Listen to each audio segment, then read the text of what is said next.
ತಡೆಯೋದಕ್ಕೆ ಯಾವ ರೀತಿ ಅಭ್ಯರ್ಥಿಯನ್ನ ಗೆಲ್ಲಿಸಿಕೊಂಡು ಬರಬೇಕು ಅನ್ನುವಂತಹ ಕಾರ್ಯತಂತ್ರ. ಎಸ್ ನೋಡಿ, ಈಗಾಗಲೇ ಕೈ 14 ಶಾಸಕರಿಗೆ ಜೆಡಿಎಸ್ ಸಂಪರ್ಕ ಮಾಡಿದೆ ಅನ್ನುವಂತಹ ಮಾಹಿತಿ. 3 ಪಕ್ಷೇತರ ಶಾಸಕರನ್ನ ಸಂಪರ್ಕಿಸಿದ್ದಾರೆ ಅನ್ನುವಂತಹ ಅನುಮಾನ ಕೂಡ ವ್ಯಕ್ತವಾಗ್ತಾ ಇದೆ. ಹಾಗಾದ್ರೆ ಇದೇ ಕಾರಣಕ್ಕೆ ಶಾಸಕರನ್ನ ಹಿಡಿದಿಟ್ಕೊಳ್ಬೇಕು ಅಂತ ಹೇಳಿ ಈಗ ಸಾಕಷ್ಟು ರೀತಿಯಾದಂತಹ ಕಸರತ್ತನ್ನ ಮಾಡ್ತಿದ್ದಾರೆ ಕೈ ನಾಯಕರು. ವಂಡರ್ಲಾ ರೆಸಾರ್ಟ್ ನಲ್ಲಿ ಒಟ್ಟು 140 ರೂಮ್ ಬುಕ್ಕಿಂಗ್ ಆಗಿದೆ ಅಂತೆ. ಶಾಸಕಾಂಗ ಪಕ್ಷದ ಸಭೆ ಬಳಿ ರೆಸಾರ್ಟ್ ನಲ್ಲಿ ಶಾಸಕರು ವಾಸ್ತವ್ಯವನ್ನ ಹೂಡಲಿದ್ದಾರೆ. ಇವತ್ತು ಅಥವಾ ನಾಳೆ ರೆಸಾರ್ಟ್ ನಲ್ಲೇ ಕಾಂಗ್ರೆಸ್ ನಾಯಕರು ಹಾಲ್ಟ್ ಆಗಲಿದ್ದಾರೆ. ಜೂನ್ 18ರಂದು ವಿಧಾನಸೌಧಕ್ಕೆ ಶಾಸಕರು ಬರ್ತಾರೆ, ಮತದಾನ ಮಾಡ್ತಾರೆ. ಸೊ ಈ ಒಂದು ಅಡ್ಡ ಮತದಾನವನ್ನ ತಡೆಯುವಂತಹ ನಿಟ್ಟಿನಲ್ಲಿ ಈ ಒಂದು ಸಭೆಯನ್ನ ಹಮ್ಮಿಕೊಳ್ಳಲಾಗಿದೆ. ಎಸ್, ಇದೇ ವಿಚಾರಕ್ಕೆ ಮತ್ತಷ್ಟು ಡೀಟೇಲ್ಸ್ ಕೊಡ್ತಾರೆ ನಮ್ಮ ಪ್ರತಿನಿಧಿ ಬಸವರಾಜ್ ಹೂಗಾರ್. ಈಗ ಫೋನ್ ಸಂಪರ್ಕದಲ್ಲಿ ಜಾಯ್ನ್ ಆಗಿದ್ದಾರೆ. ಎಸ್ ಬಸವರಾಜ್, ಈಗಾಗಲೇ ರಾಜ್ಯದಲ್ಲಿ ಮತ್ತೆ ಈ ಶಿರು ರೆಸಾರ್ಟ್ ರಾಜಕೀಯ ನಿಜಕ್ಕೂ ಒಂದು ಕಡೆ ಈ ಸಭೆ ಏನ್ ನಡೀತಾ ಇದೆಯಲ್ಲ, ಈ ಸಭೆ ಯಾವ್ದ್ರ ಕುರಿತು ಇವತ್ತು ಚರ್ಚೆ ಆಗುತ್ತೆ ಅಂತ, ಈ ಸಭೆಯಲ್ಲಿ ಯಾರೆಲ್ಲ ಭಾಗಿಯಾಗ್ತಿದ್ದಾರೆ? ಇವತ್ತು ಸಂಜೆ 6 ಗಂಟೆಗೆ ಕಾಂಗ್ರೆಸ್ ಪಕ್ಷದ ಶಾಸಕಾಂಗ ಸಭೆ ಕೂಡ ಇರುವಂತದ್ದು. ಸಿಎಂ ಡಿ.ಕೆ. ಶಿವಕುಮಾರ್ ಅವರ ಮೊದಲ ಒಂದು ಶಾಸಕಾಂಗ ಪಕ್ಷದ ಸಭೆ. ಈ ಸಭೆ ಪ್ರಮುಖವಾಗಿ 18ನೇ ಜೂನ್ 18ನೇ ತಾರೀಕಿಗೆ ವಿಧಾನ ಪರಿಷತ್ನ ಚುನಾವಣೆ ಕೂಡ ಇರುವಂತದ್ದು. ಆ ಒಂದು ಚುನಾವಣೆ ಹಿನ್ನೆಲೆಯಲ್ಲಿ ಸಿಎಲ್ಪಿ ಸಭೆಯನ್ನು ಕೂಡ ಕರೆದಿದ್ದಾರೆ. ಈಗಾಗಲೇ ಕಾಂಗ್ರೆಸ್ ಪಕ್ಷದಿಂದ 5 ಅಭ್ಯರ್ಥಿಯನ್ನು ಕೂಡ ಕಣಕ್ಕಿಳಿಸಿರ್ತಕ್ಕಂಥದ್ದು.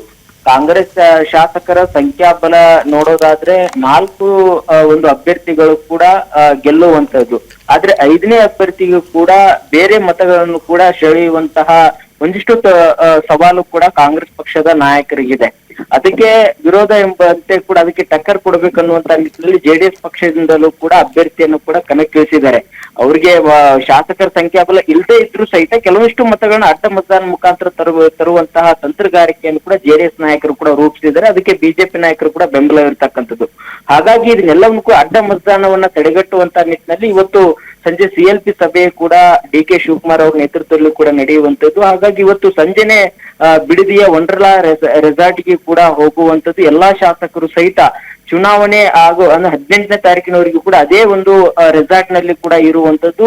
ಶಾಸಕರಿಗೆ ಒಂದಿಷ್ಟು ಇವತ್ತು ಸಂಜೆ 6 ಗಂಟೆಗೆ ನಡೆಯುವಂತಹ ಒಂದು ಶಾಸಕಾಂಗ ಪಕ್ಷದ ಸಭೆಯಲ್ಲಿ ವಿಧಾನ ಪರಿಷತ್ನ ಚುನಾವಣೆಯಲ್ಲಿ ಯಾವುದೇ ರೀತಿ ಮತಗಳು ಕೂಡ ತಿರಸ್ಕೃತ ಆಗ್ಬಾರ್ದು ಅನ್ನುವಂತ ನಿಟ್ಟಿನಲ್ಲಿ ಆ ಒಂದು ಮತದಾನ ಮಾಡುವಂತದ್ದನ್ನು ಕುರಿತಾಗಿ ಮಾಹಿತಿಯನ್ನು ಕೂಡ ಸಿಎಲ್ಪಿ ಸಭೆಯಲ್ಲಿ ಕೂಡ ಹೇಳಲಾಗುತ್ತೆ.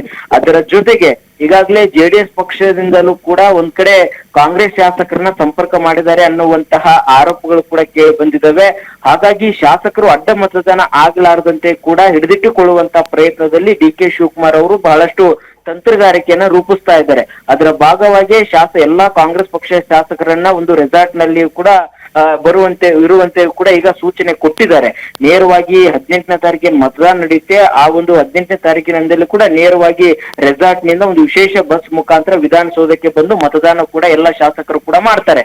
ಹಾಗಾಗಿ ಈಗ ಜೆಡಿಎಸ್ ನಾಯಕರು ಕೂಡ ಸೆಳೆಬಾರದು ಅನ್ನುವಂತ ನಿಟ್ಟಿನಲ್ಲಿ ಅದರ ಜೊತೆಗೆ ಈಗ ಕಾಂಗ್ರೆಸ್ನ 5ನೇ ಅಭ್ಯರ್ಥಿ ಗೆಲ್ಲುವಂತದಕ್ಕೆ 3 ಶಾಸಕರ ಅವಶ್ಯಕತೆ ಇದೆ. 3 ಮತಗಳ ಅವಶ್ಯಕತೆ ಇದೆ.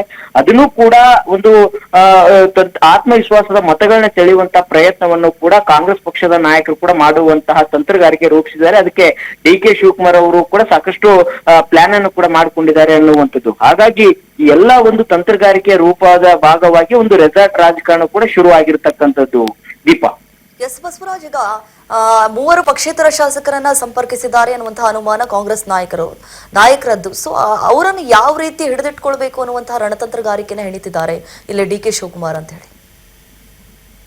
ದೀಪಾ, ಈಗಾಗಲೇ ಇನ್ನೇನು ಕೆಲವು ಶಾಸಕರನ್ನ ಸೆಳೆಯುವಂತ ಪ್ರಯತ್ನವನ್ನ ಜೆಡಿಎಸ್ ನಾಯಕರು ಕೂಡ ಮಾಡಿದ್ದಾರೆ ಅನ್ನುವಂಥದ್ದು. ಹಾಗಾಗಿ ಡಿ.ಕೆ. ಶಿವಕುಮಾರ್ ಅವರು ಅವರ ಒಂದು ಕಾಂಗ್ರೆಸ್ ಪಕ್ಷದ ಶಾಸಕರು ಜೊತೆಗೆ ಈಗ ಒಂದು ಪಕ್ಷೇತರ ಏನ್ ಅಭ್ಯರ್ಥಿಗಳೇನಿದ್ದಾರೆ ಅವರು ಕೂಡ ಕಾಂಗ್ರೆಸ್ ಪಕ್ಷಕ್ಕೂ ಕೂಡ ಬೆಂಬಲವನ್ನು ಕೂಡ ಕೊಟ್ಟಿರ್ತಕ್ಕಂಥದ್ದು.